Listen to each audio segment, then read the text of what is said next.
Hello friends, very good morning to all of you. This is Dr. Shweta, motivational speaker, life coach, NLP trainer and one of your very good friend. तो दोस्तों, जो भी मेरे channel में नए हैं उन सबका मैं बहुत बहुत स्वागत करती हूं और जो सब्सक्राइबर बहुत समय से बने हुए हैं उनका भी मैं बहुत बहुत धन्यवाद करती हूं। तो दोस्तों, आज एक बहुत इंपॉर्टेंट टॉपिक लेके मैं आई हूं कि कौन सी वो 5 बातें हैं जिससे हम मनी को मिरेकुलसली, एबंडेंसली, फटाफट तरीके से बढ़ा सकते हैं। ये कुछ आदतें हैं जो हमें अपनानी हैं, कुछ रिचुअल्स हैं जो हमें करने हैं। तो ये वीडियो देखने के लिए बने रहिए मेरे साथ। तो दोस्तों, हाल ही में मेरे कुछ वीडियोस वायरल हुए हैं, उसे ज़रूर देखिए कि 15 डेज तक वाइब्रेशन भेजिए किसी को और वो व्यक्ति बदलना शुरू हो जाएगा। मस्ट वॉच वीडियो है, ये सब ज़रूर देखिए। बहुत सारे लोग के कमेंट्स आ रहे हैं कि मैडम हमें बदलना है, हमें लोगों को बदलना है, लोगों को इंट्यूशन भेजने हैं। कुछ लोग हैं जो मेरे पैसे नहीं दे रहे हैं, उनसे मेरे को पैसे निकलवाने हैं। मेरे कुछ लोग गुम गए हैं, घर छोड़ के चले गए हैं, मुझे वापस बुलाना है। कुछ लोग तो यहाँ तक की बात है, मुझे मैसेज करके मुझे कई बार हंसी भी आती है कि लोग बिल्कुल हमें गुरु माँ समझ लेते हैं। कुछ लोग तो ये भी बोलते हैं कि मैडम मैं मेडिटेशन करना मेरे बस की बात नहीं है, आप ही मेरे बदले मेडिटेशन कर दीजिए और उन्हें वापस बुला लीजिए या मेरे पैसे निकलवा लीजिए, आप बताओ मैं आपको कितना पे करूं। तो दोस्तों, मुझे आपके इस तरीके के कोई पैसे नहीं चाहिए, मैं बस आपको सिखाना चाहती हूं क्योंकि मेरा काम आपसे पैसे निकलवाना नहीं है, मेरा काम आपको लर्निंग देना है, मेरा काम आपको एज ए टीचर ट्रेनिंग देना है कि आप उस चीज़ में महारत हासिल कर लें कि कभी भी आपको किसी भी तरीके से ना आपको पैसों की कभी कमी महसूस हो, आप हमेशा एबंडेंस में रहें क्योंकि यूनिवर्स के पास देने के लिए एबंडेंस ही होता है। वो कभी अपने कोई भी माँ बाप अपने बच्चे को नहीं चाहेंगे कि वो गरीब बना रहे, है ना। वैसे ही हमारा डिवाइन यूनिवर्स होता है, वो हमेशा हमें एबंडेंस लिया हायर और हायर और हायर लेवल पे देखना चाहता है। तो मेरा काम आपसे क्लासेस देना है। क्लास के जरिए मैं आपको सिखाना चाहती हूँ, न कि मैं आपसे पैसे लेके इस तरीके के कोई काम कर सकती हूँ। और वैसे भी ये बैड कर्मास हो जाएगा जो मैं कभी नहीं करूँगी। तो दोस्तों, लेकिन मैं आपको तरीका ज़रूर बता सकती हूँ और इस पर मैं सोच रही हूँ कि टेलीपैथी पर मैं कोर्सेस लेके आऊँ। अगर आप लोग चाहते हैं कि टेलीपैथी पे कोर्सेस लेके आऊँ तो आप मेरे ग्रुप को ज्वाइन ज़रूर करना। इसका लिंक आपको डिस्क्रिप्शन में मिल जाएगा। ग्रुप को ज्वाइन करना और ग्रुप में मैं इसके नोटिफिकेशंस डालूंगी और इस वीडियो के नीचे कमेंट्स करके मुझे बताइए कितने सारे लोग टेलीपैथी सीखना चाहते हैं। टेलीपैथी यानी दूर में बैठे व्यक्ति को वाइब्रेशन भेजना, दूर में बैठे व्यक्ति को, चाहे आपको उससे पैसे निकलवाने हैं, चाहे आपको उसको लव वाइब्रेशन भेजने हैं, चाहे आपको गर्लफ्रेंड या बॉयफ्रेंड मैनिफेस्ट करना है, चाहे आपको लाइफ पार्टनर मैनिफेस्ट करना है, दैट इज़ यूअर कर्मा। उसमें मेरा कोई लेना देना नहीं है। आप जो चाहे वो मैनिफेस्ट कर सकते हैं। हाँ, लेकिन वाइब्रेशन कैसे भेजना है वो मैं सिखा दूंगी। किसी दूर में बैठे व्यक्ति को कैसे वापस बुलाना है उसका तरीका मैं बता दूंगी, है ना। लेकिन करना अल्टीमेटली आपको ही है। अगर आप चाहते हैं वैसे टेलीपैथी सीखना चाहते हैं और आप चाहते हैं मैं वैसा कोई कोर्सेस लेके आऊँ तो आप वीडियो के नीचे जाके कमेंट ज़रूर करिए, ठीक है। तो दोस्तों, ये वीडियो बहुत स्पेशल होने वाला है। इसमें मैं आपको आगे बताने वाली हूँ 5 तरीके जिससे आप फास्टेस्ट मनी मैनिफेस्ट करें। वो है पहला, होपोनोपोनो प्रेयर। दोस्तों, बहुत बार ऐसा होता है कि हम ना हर किसी व्यक्ति को थैंक यू बोलते हैं। हमारा कोई दोस्त है जो बहुत समय से हमारे हेल्प करता है, हमें कुछ ना कुछ गिफ्ट्स देता रहता है, हम उसे थैंक यू करते हैं। हमारे फैमिली मेंबर हमारी थोड़ी सी हेल्प कर देते हैं, हम उसे थैंक यू बोलते हैं। हम अपने बच्चे को कुछ काम देते हैं, वो काम हमारा कर देता है तो हम उसे थैंक यू बोलते हैं। क्या हम रुक के कभी मनी को थैंक यू बोलते हैं?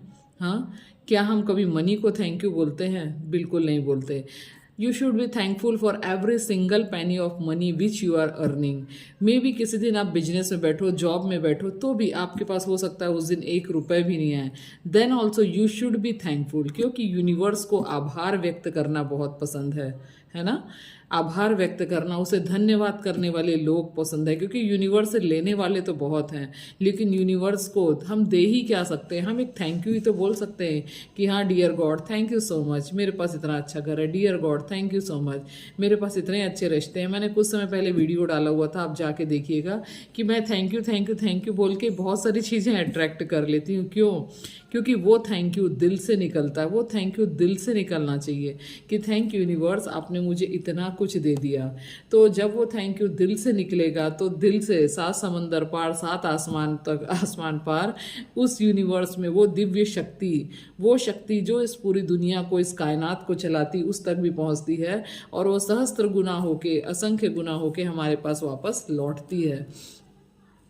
तो दोस्तों, हर चीज़ के लिए आपको थैंकफुल रहना, और थैंकफुल करने के लिए एक बहुत अच्छा मंत्र है, वो है होपोनोपोनो, है ना, प्रेयर है, प्रार्थना है। ये प्रार्थना आपके मनी ब्लॉकेजेस को भी हटाएगी, क्योंकि बहुत बार हमने मनी का तिरस्कार किया है, अपमान किया है, बातों बातों में बोल दिया कि अरे पैसे तो पैरों की धूल है ना, या मेरे लिए पैसा कमाना बहुत मुश्किल है, मैं बड़ी मेहनत से पैसा कमाता हूँ और आते ही खर्च हो जाता है। ये सब क्या मनी ब्लॉकेजेस है जो अपने आप से आप बोल रहे हैं। तो ये मनी ब्लॉकेजेस है जो आपने एक बार क्रिएट कर दिए अपने माइंड में, उसे दूर करने का काम होपोनोपोनो प्रेयर करता है। तो उस मनी के लिए आपको बोलना है dear money please forgive me, sorry, thank you, I love you.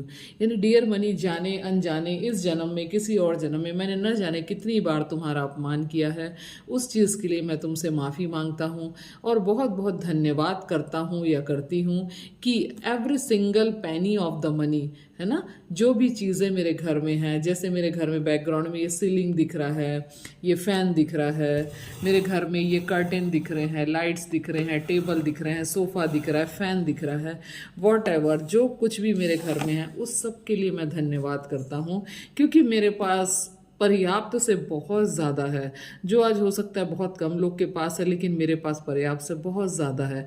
ऐसा आपको फील करना है, चाहे आपके पास उस समय ना भी हो। तो जो चीज़ हम वाइब्रेशन भेज रहे हैं कि मेरे पास पर्याप्त से ज़्यादा है, तो यूनिवर्स बोलता है तथास्तु, तेरे पास पर्याप्त से ज़्यादा ही होगा। तो पहली चीज़ आती है होपोनोपोनो प्रेयर, है ना। तो होपोनोपोनो प्रेयर करिए, अपने मनी ब्लॉकेजेस को दूर करिए। दूसरी बात आती है आध्यात्म, थोड़ा सा आध्यात्मिक बनिए, रिलीजियस बनिए। वो मैंने देखा है कि जो लोग आध्यात्मिक होते हैं ना, वो जीवन में आने वाले उतार चढ़ाव को बहुत आसानी से झेल लेते हैं, क्योंकि हर किसी की लाइफ में उतार चढ़ाव बहुत आता है। उनको ईश्वर पे विश्वास होता है कि वो ईश्वर है, वो ईश्वर है जो हमारी हर एक बात सुनता है, वो हमारी हर एक बात को सुनता है, हमारी हर एक बात का रिस्पॉन्ड करता है। जो किसी न किसी मंत्रा की चैंटिंग करते हैं, मंत्र शक्ति के बारे में मैंने वीडियो भी डाला हुआ है कि मंत्र जो है हमारे ऑरास को स्ट्रॉन्ग करते हैं, ठीक है। बहुत सारे लोग देखो, कुछ मंत्र होते हैं जो हमें बहुत फलित भी करते हैं, जैसे कुबेर मंत्र, लक्ष्मी मंत्र। मैंने बहुत समय पहले एक व्यक्ति से बात की थी, उसने बोला कि मैं कुछ भी नहीं करता, मैं सुबेरे उठते ही उठता हूँ और केवल अपने ना हाथ को देख के लक्ष्मी मंत्र का जाप करता हूँ। और मुझे नहीं पता ये कितना कारगर होता है, पर मैंने एक चीज़ देखी, उसके घर में धन की कभी कमी नहीं रहती। उनके यहाँ बिजनेस है, उनके यहाँ की वाइफ जो है हाउस वाइफ है, पर उनके यहाँ इफरात धन होता है, बहुत एबंडेंस में मनी फ्लो होता है, जबकि उन्होंने बिल्कुल ज़ीरो लेवल से स्टार्ट किया है। तो आपको कुछ कुछ ऐसा ट्राई करते रहना चाहिए। देखो, वैसे मैं बीच बीच में न्यूमरोलॉजी ट्राई करती हूँ या ज्योतिष विद्या भी ट्राई करती हूँ, तो मैंने देखा कई चीज़ों में इंस्टेंट रिजल्ट मिलते हैं। जैसे मैं 888 टेक्निक की हमेशा बात करती हूँ, उसके भी बहुत अच्छे रिजल्ट्स हैं, क्योंकि आपके वास्तु के हिसाब से, आपके ग्रह के हिसाब से, आपके हर किसी का के बोलते हैं ना कुल देवता भी होते हैं। तो किसको कौन सी चीज सूट कर जाए, किसके अंक शास्त्र उसके मंत्रों के हिसाब से सही बैठ जाए, इसे कोई नहीं जान सकता। आप किसी ज्योतिष के पास भी जाएंगे, वो एग्जैक्टली 100% आपको चीज़ें नहीं बता सकता। तो लाइफ इज़ वॉट है, what is this life, life is nothing but trial. कुछ ना कुछ नई चीज़ें ट्राई करती रहिए, और जिस चीज़ में आपको रिजल्ट मिले उसको कभी मत छोड़िए। चाहे वो कोई रिचुअल्स हो, कोई मंत्राज हो, कोई धर्म हो, कोई पंथ हो, कोई गुरु हो, कोई संत हो, किसी संत की वाणी हमको बहुत पसंद है, उसके साथ रहने से हम पॉजिटिव फील होते हैं, तो हमें हमें उनको हमेशा मानना चाहिए, ऐसा मेरा विश्वास है। मैं आपको पाखंड या आडंबर करने को नहीं बोल रही हूँ, लेकिन मैं देखती हूँ कुछ लोग को किसी विशेष गुरुओं में, किसी संत में, किसी टीचर में, किसी कोचेस में, किसी में भी बहुत श्रद्धा होती है, और उनके साथ रह के ना, क्योंकि उनके जो विचार हैं उनसे मैच करते हैं, तो जब उनके विचार उनसे मैच करते हैं तो स्वाभाविक रूप से पॉजिटिव चीज़ों को अट्रैक्ट करती हैं उनकी लाइफ में, वहाँ से एक फ्लो बन जाता है और वो और लाइफ में तरक्की करते चले जाते हैं। जैसे आपने देखा होगा कि चाणक्य, चंद्रगुप्त मौर्य एक साधारण लड़का था, जब उसे चाणक्य मिले तो उन्होंने चंद्रगुप्त मौर्य का भारत का सम्राट बना दिया। तो बताओ, एक सामान्य सा लड़का एक अच्छे गुरु के सानिध्य में रह के क्या से क्या बन जाता है। ठीक है, तो हमेशा हमेशा अपनी लाइफ में ग्रो करते रहिए, आध्यात्म को कभी मत छोड़िए। तीसरी पॉइंट है कंसिस्टेंसी, हमेशा कंसिस्टेंट रहे। हम क्या करते हैं, थोड़े समय कोई चीज़ का अभ्यास करते हैं, फिर उसे छोड़ देते हैं, फिर थोड़े समय कोई चीज़ की प्रैक्टिस की है उसे छोड़ दें। नहीं, हर चीज़ को एक रिचुअल की तरह प्रैक्टिस करो। जैसे मैं अपने रिचुअल्स में हमेशा सेल्फ टॉक, ग्रेटिट्यूड, होप ओनो प्रेयर को बहुत प्राथमिकता देती हूँ। होप ओनो प्रेयर हमारे पास्ट कर्मा को क्लिनजिंग करते जाते हैं। ग्रेटिट्यूड यानी हमेशा धन्यवाद करते रहना। सेल्फ टॉक हमेशा पॉजिटिव रहना। हम दिन में न जाने कितनी बार सेल्फ टॉक नेगेटिव हो जाता है। एक टाइम पे मेरा भी सेल्फ टॉक बहुत नेगेटिव था। उस नेगेटिव सेल्फ टॉक ने मुझे डिप्रेशन के तक ले गया था, और देखो आज डिप्रेशन से निकली हुई लड़की आज आपके सामने लाइफ कोच बन के आपको कुछ सिखा रही है। और ये ज़्यादा पीछे नहीं रहा, लगभग 1.5 साल पहले की बात है, और आज मेरे 8K सब्सक्राइबर्स होने वाले हैं। तो दोस्तों, कब कौन सी चीज़ कैसे आपको किस रास्ते पे ले जाए, अगर मैं डिप्रेशन से डॉक्टर बन सकती हूँ, लाइफ कोच बन सकती हूँ, एक बिजनेस स्टार्ट कर सकती हूँ, तो आप क्या नहीं कर सकते, है ना। तो कंसिस्टेंट रहना है। अगर मैं उस समय हार जाती कि अरे कुछ नहीं हो रहा है, मैं डिप्रेशन वाले जोन से कैसे बाहर निकलूँ, मुझे इतना नेगेटिव फीलिंग क्यों आता है, क्योंकि मेरा सेल्फ टॉक नेगेटिव था। तो जब मैंने अब पूरा सेल्फ टॉक मैंने इतना पॉजिटिव कर लिया है कि वर्सन सिचुएशन में भी मैं डिक्लेरेशन लिख देती हूँ कि हाँ ये चीज़ होने वाली है, और वो चीज़ बहुत जल्दी हो जाती है। मैंने डिक्लेरेशन के ऊपर पहले बात की और उसके ऊपर वीडियोस भी बनाए हैं। डिक्लेरेशन यानी डिक्लेयर कर देना, कि यूनिवर्स को सरेंडर कर देना कि ये चीज़ होने वाली है ना। मेरे साथ मतलब कुछ पॉजिटिव मैं चीज़ें आउटकम लाइफ में चाह रही हूँ, तो मेरे साथ ये चीज़ पहले ही हो चुकी है, क्योंकि यूनिवर्स में पैरेलल यूनिवर्स होता है। हम जो चीज़ चाहते हैं वो चीज़ पहले से इस दुनिया में है।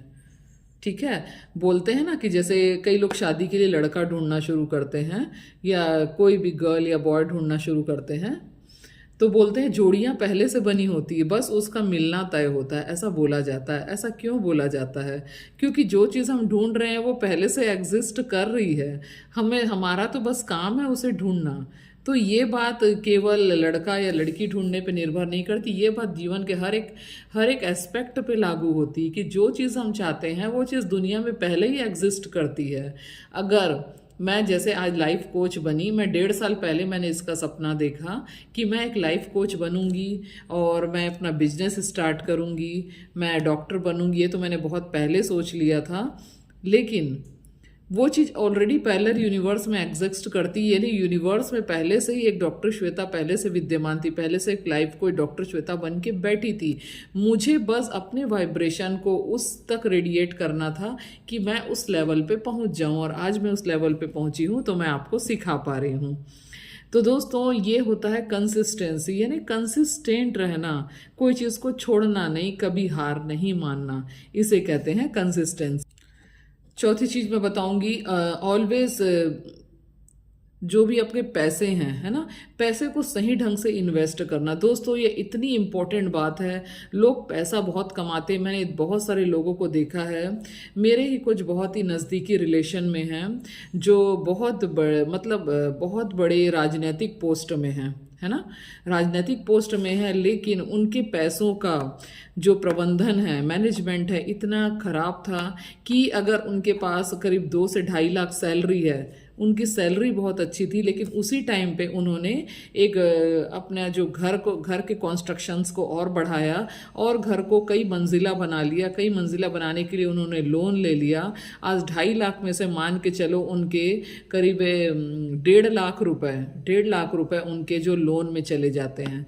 तो गलत टाइम पे उन्होंने गलत फैसला ले लिया। एक्चुअली उनको उस समय क्योंकि उनके पास रहने के लिए पर्याप्त था, लेकिन उन्होंने भविष्य के बारे में नहीं सोचा, क्योंकि उनके बच्चे बड़े हो चुके हैं। आज की डेट में उनके बच्चे कॉलेजेस पहुंच गए हैं जहाँ एक हैवी अमाउंट की ज़रूरत थी। ऐसे टाइम पे उन्होंने घर बनाया जब, है ना, ऐसे टाइम पे उन्होंने घर बना लिया जब उन्हें घर बनाना ही नहीं था, क्योंकि उस समय तो उन्हें बच्चों के स्कूल की फ़ीस पे करनी है, सॉरी स्कूल बोलते हैं, उनके जो भी हायर स्टडीज़ के लिए उनको खर्च करना था। अब जब भी मैं उनके साथ बैठती हूँ तो वो यही बात बोलते हैं कि मैंने ये घर बना के गलती की, लोन लेके इस टाइम पे गलती की।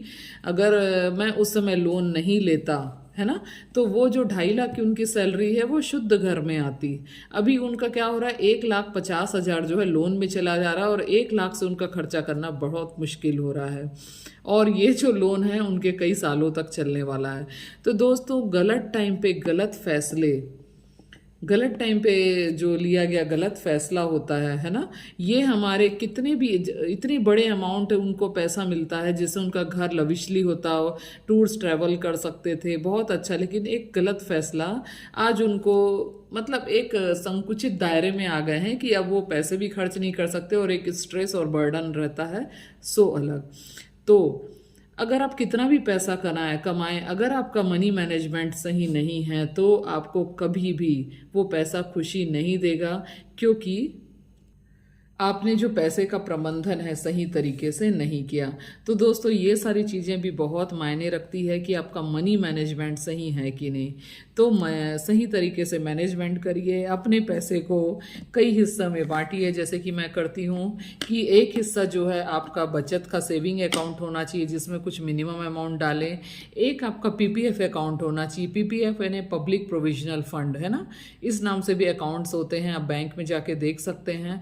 पब्लिक प्रोविजनल फंड में वो पैसा होता है जो 15 साल के लिए लॉक हो जाता है, उस बीच आप वो पैसा नहीं निकाल सकते। समझ लो ये आपका रिटायरमेंट प्लान है, क्योंकि हर कोई व्यक्ति गवर्नमेंट जॉब में तो होता नहीं है ना। तो जो गवर्नमेंट जॉब में नहीं होता वो एक पैसा है, वो पैसे को फिक्स करके कोई पीपीएफ अकाउंट या एक सिक्योर अकाउंट में रखो, जिसमें आपका वो जो पैसा है जल्दी बढ़ता भी रहे, जिसमें जिसको अपन बोलते हैं चक्रवृद्धि ब्याज, है ना, जिसमें ब्याज के ऊपर ब्याज मिलता है। ऐसे टाइप की पॉलिसीज भी बैंक में होती है जिसको आप कर सकते हैं। और ये जो पैसा है ये आपका रिटायरमेंट प्लान है। इसको सोचिए कि ये पैसा आपको कभी नहीं निकालना, क्योंकि आप प्राइवेट जॉब में हैं तो अब ये पैसे को इन्वेस्ट करेंगे तो एंड में ये पैसा आपका काम आएगा। प्राइवेट जॉब में हो चाहे कभी भी हो, आप एक एज के बाद तो हमेशा वैसे एक्टिव काम नहीं कर पाएंगे, तो वो पैसा आपके हमेशा काम आता है। तीसरी चीज़ है कुछ प्रॉपर्टीज़ में इन्वेस्ट। एक छोटी मोटी प्रॉपर्टीज़ ज़रूर लेके रखिए, वो प्रॉपर्टी आपको एक टाइम पे एक अच्छा खासा पैसा और मुनाफा देगी। चौथी चीज़ है एक छोटी राशि घर में जरूर रखिए, इसके बारे में फिर एक वीडियो बनाऊंगी। एक छोटी राशि एक घर में जरूर रखिए, वो राशि में रोज आप कुछ पैसे जमा करिए। घर के सभी मेंबर को बोलिए 2 रुपए, 5 रुपए, 10 रुपए रोज डालें और वो पैसे को कभी मत निकालिए। वो पैसे को तब निकालिए जब आपको कोई अपने पसंद की चीज़ लेनी हो, कोई महंगी चीज़ लेनी हो, दिवाली पे कुछ लेना हो, दशहरे पे कुछ लेना हो, या चलो गोल्ड ही खरीदना हो। एक टाइम पे देखेंगे कि वो पैसा इतना हो जाता है रोज रोज में 1 रुपए 2 रुपए में भी, कि आप उससे एक अच्छा खासा गोल्ड की चेन ले सकते हो, पतली चेन, छोटी चेन, रिंग हो, कुछ भी हो। अगर साल भर जमा करेंगे तो जब आप उसको निकालेंगे तो वो पैसा एक बड़ा अमाउंट लिखे लगेगा। ये चीज़ें जो मैं बता रही हूँ, secrets of the Millionaire mind, ये बुक में लिखा हुआ है। ये हमारे पैसों को सही ढंग से इन्वेस्ट करना चाहिए, ठीक है। इसके अलावा कुछ पैसे ऐसे भी हों जिसको आप जो है एक अलग से बॉक्स बनाएं और उसमें कुछ पैसे और रखें जिसको आप अपने शौक के लिए खर्च करेंगे, ठीक है। अपने शौक यानी रोजमर्रा के छोटे मोटे शौक के लिए। तो अपने जो पैसे हैं उसको 5 से 6 हिस्सों में बांट लीजिए। बचत खाता, एक फिक्स अमाउंट जो 15 साल बाद खुलेगा। तीसरा चीज़ है छोटी मोटी चीज़ें है ना, रोज़मर्रा की चीज़ों के लिए एक अलग अमाउंट। चौथी चीज़ें आपके साल में टूर्स ट्रैवल्स या कुछ आपको गोल्ड खरीदना है कुछ है उसके लिए एक हिस्सा। और पांचवी चीज़ है आपको लैंड के लिए या छोटा मोटा आप कहीं पे इन्वेस्ट करके रख दीजिए। दोस्तों देखो, सबसे पहले दौलत का जो सिद्धांत है वो ये है कि आपको ये नहीं सोचना है कि मेरे पास पैसे आएंगे तब इन्वेस्ट करूँगा। अगर आपके पास 100 रुपये हैं तो 100 में से कम 50 रुपये को इन्वेस्ट करना आज से ही शुरू कर दीजिए। जितना है 100 रुपये से 50 नहीं तो 50 में से 10 रुपये को इन्वेस्ट करिए। और हर महीने ये सोचिए कि कल आज मैं 10 रुपये कर रहा हूँ, अगले महीने मुझे 20 रुपये करना है, इस महीने में 20 रुपये कर रहा हूँ, अगले महीने मुझे 30 रुपये करना है। तो आप जितना यूनिवर्स को बोलोगे कि मैं ये चीज़ कर सकता हूँ, यूनिवर्स आपको एबंडेंस में और रास्ता दिखाएगा कि तुम ये कर सकते हो, वो और रास्ता दिखाएगा और वो चीज़ें मल्टीप्लाई होके आपकी तरफ आएंगी। तो दोस्तों इस प्रकार से आप ये जो है पैसे को मल्टीप्लाई कर सकते, क्योंकि आप जितना ज़्यादा पैसे को मल्टीप्लाई करते जाएंगे उतना ज़्यादा पैसा मल्टीप्लाई होता जाएगा। क्योंकि ये यूनिवर्स का लॉ है कि आप जिस चीज़ पे फोकस करेंगे वो चीज़ आपकी लाइफ में बढ़नी ही बढ़नी है।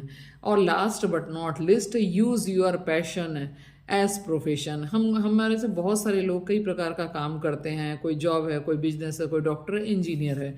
साथ साथ कोई एक ऐसा काम जरूर करिए जो आपको इंजॉयमेंट देता हो, जो आपको खुशी देता हो, ठीक है, जो आपको इंजॉयमेंट भी देता हो, खुशी भी देता हो, मस्ती भी देता हो। जैसे मेरे एक परिचय के हैं, रिलेशन में आते हैं, उनका जो है वो ऐसे प्रोफेशन, वो मल्टीनेशनल कंपनी में काम करते हैं, पर वो साथ में उनको वायलिन बजाने का, गिटार बजाने का शौक था। और आज वो इतना अच्छा गिटार बजाते हैं कि उनके पास ढेरों स्टूडेंट है, ना कि ऑनलाइन ऑफलाइन दोनों। तो उनके जो प्रोफेशन से उनको जितना पैसा मिलना था उससे ज़्यादा पैसा तो वो अपने इसे शौक से कमा लेते, पैशन। तो अब उनका पैशन ही प्रोफेशन का रूप ले लिया है और उनकी एक अच्छी अर्निंग उनके स्टूडेंट्स यानी उनको जो भी वो सिखाते हैं उससे होने लगी है। तो कभी कभी वो ये बोलते भी हैं कि अब तो ऐसा लगता है कि मैं अपना जॉब छोड़ दूं और इसे ही ऐसे कैरियर अपनाऊं। तो दोस्तों कोई भरोसा नहीं कि कब आपका जो पैशन है प्रोफेशन में बदल जाए और कब आपका मूल प्रोफेशन पीछे छूट जाए। तो लाइफ में नई नई चीज़ें ट्राई करते रहिए, छोटे छोटे रिस्क लीजिए जो रिस्क आपको कंफर्टेबल फील कराएं। तो दोस्तों उम्मीद करती हूँ वीडियो पसंद आया होगा। वीडियो पसंद आया तो लाइक शेयर सब्सक्राइब जरूर करिए एंड डू योर प्यारे प्यारे कमेंट्स एंड मेरा ग्रुप जरूर ज्वाइन करिए। और मुझे इस वीडियो के नीचे करके बताइए कि टेलीपैथी के कौन कौन लोग क्लास लेना चाहते हैं और वो ग्रुप में ज़रूर आ जाइएगा। उसका लिंक मैं भी नीचे डालूंगी, उससे मुझे पता चल जाएगा कि कितने लोग इंटरेस्टेड हैं। इसके अलावा पर्सनल सेशन चाहिए, कुछ भी चाहिए तो आप मुझे कांटेक्ट कर सकते हैं for job, wealth, money, relationship, health and career. तो दोस्तों हमेशा खुश रहिए, स्वस्थ रहिए, मज़ा करिए और लाइफ में हमेशा चिल आउट करिए।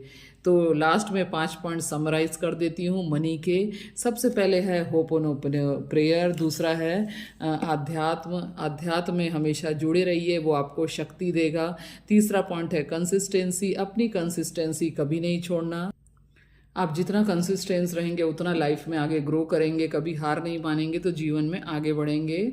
उसके बाद नेक्स्ट पॉइंट है use your passion as profession. कुछ पैशंस ऐसे करिए जो आपको प्रोफेशनली भी फ़ायदा पहुंचाए, कुछ नई नई चीज़ें सीखिए, नई नई चीज़ें इन्वेंट करिए। And last but not the least, good management of your properties and money. Money का हमेशा अच्छा मैनेजमेंट करिए मनी का, जिससे आप सही जगह पे इन्वेस्ट करो, सही जगह पे खर्च करो ताकि वो पैसे मल्टीप्लाई होते रहें।